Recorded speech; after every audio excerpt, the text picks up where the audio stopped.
conversation today. Obviously, the big news over the weekend in Venezuela. You just your first reaction to the news, how it went down, and now what it looks like for you here as you head back into the U.S. Capitol soon. Well, it just seemed like there was a lot of involvement developing in Venezuela, a lot of interest shown by this president. But it was surprising that they would not go to Congress to get, at least an exchange of ideas and thoughts about a move like this. But regime changes have proven in history to be tough situations and, you know, really demanded a lot of the U.S. military. And, I think we need to move forward cautiously, and I would hope they would reach to Congress for not only information and approval, but just putting together a strategy. Like people are concerned about how this happened and what brought it about, but equally important is how are we going forward from here? When you hear the president saying we're going to run the government of Venezuela, and his own cabinet members contradicting that. So, what is the story here? And for the sake of the American public, the taxpayer, and peace in the hemisphere, we need to know these details. There seems to be a debate, if you want to call it that, over this being illegal.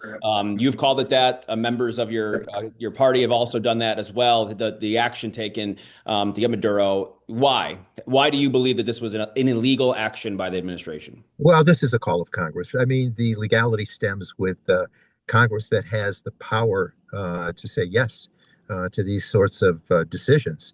And I think that we need to recognize that. This is kind of ironic coming from a president who had presented his case in the election process as a America First isolationist. And now we move forward with not just finishing wars, but getting involved with adding more wars to the agenda. And, there hasn't been the purpose again needs to be exchanged. Never did I hear so far in the reporting in the local media or in national media about security, stability, fairness, justice for the Venezuelan people. But I do hear oil emphasized over and over again. And so I think that, some of this is, if that's the rationale, it's deplorable. I think that we need to do better here and avoid these wars if possible. The administration was asked at the press conference on Saturday, how is this America First, as you just alluded to, and spoke of having partners in the Western Hemisphere now. We've heard a lot about that in the last couple of days, but also the oil, which you just spoke about as well. With considering Venezuela's oil, just to play devil's advocate, would it be good for the country to tap into those oil reserves in Venezuela? Well, number one, it's going to be a very expensive proposition and a very long-term proposition. There's a lot of work that needs to be done on the infrastructure for that particular industry. And it comes at a time when the world is fighting for efforts that respond to climate change. We're one of the few major industrialized nations that has pulled away from the table. But China is developing a response to the climate issue. Europe, the EU, many are developing a sound agenda where we wean off of fossil fuels. And, if you're going to put billions, tens of billions of dollars into an industry, it needs to be done in context with where we're headed as a world and certainly as a nation when it comes to energy and environment policy. Who should be running Venezuela right now?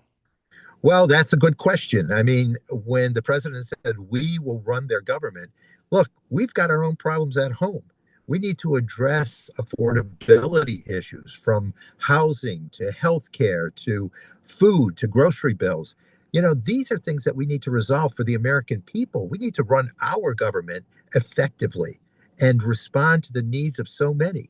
And now to enter in and say we're going to run another country when we haven't done enough here in addressing affordability, addressing the energy crisis. Our healthcare premiums are at risk now with the announcements coming out this month, with the sunsetting on the tax credits for premiums.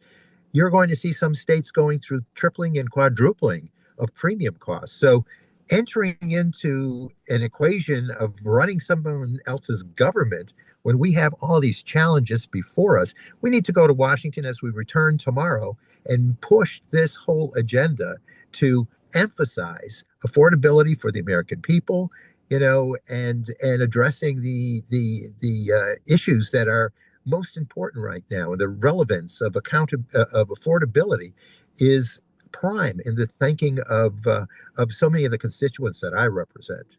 I know there's been concerns. Even the United Nations said they had concerns with how this was carried out. But also the other layer is the Venezuelan people, people from Venezuela in America who were celebrating. Many were celebrating the removal of Maduro.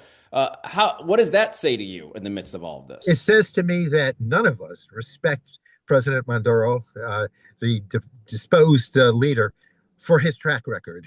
We don't respect that track record. He's a cruel leader. He was vicious to the people, but that's not what's happening here. We need to help the country resolve their governance issue by addressing this individual who was so cruel to his own people. But doing it in a way that is in the context of a regime change. It didn't work in the Mideast. It didn't work in Southeast Asia. And, we've got a track record here over the last 20, 30 years that says it comes at the expense of American lives through the troops. It comes at an expense of down payments of galore with the taxpayer. And you still have unsettled situations in the world. So, to the people, I say, yes, we agree. You need to get rid of your leader. He won in an unfair way. And, I think that there's a lot of work to be done there. But this entering in and perhaps committing our troops, if that's what they're doing, needs to be shared with Congress and approved by Congress. By not doing that, what consequences should the Trump administration face for what they carried out on Saturday? Well, I think it's going to be difficult because you may need appropriations issues to be addressed, and certainly a number of dynamics that come with that. And I think it works best if there's a partnership that's, between the executive and legislative branches, and between both houses of Congress and both parties. I mean, these are big, tough propositions that may extract a lot of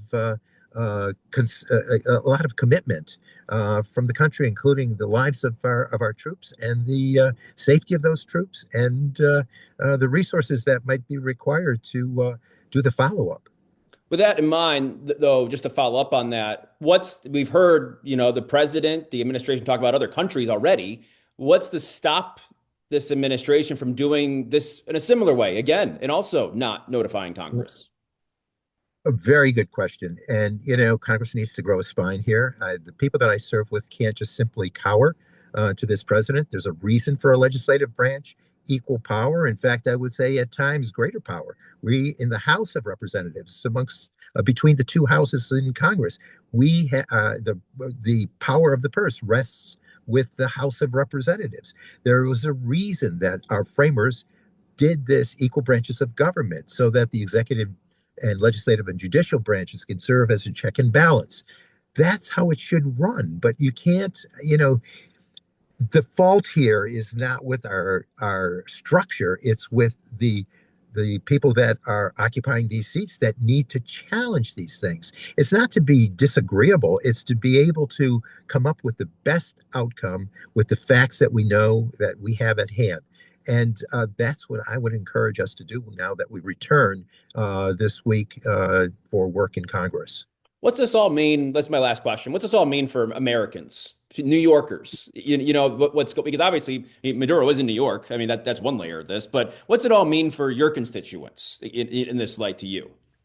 Well, basically, there's a need to constantly work for peace in the hemisphere.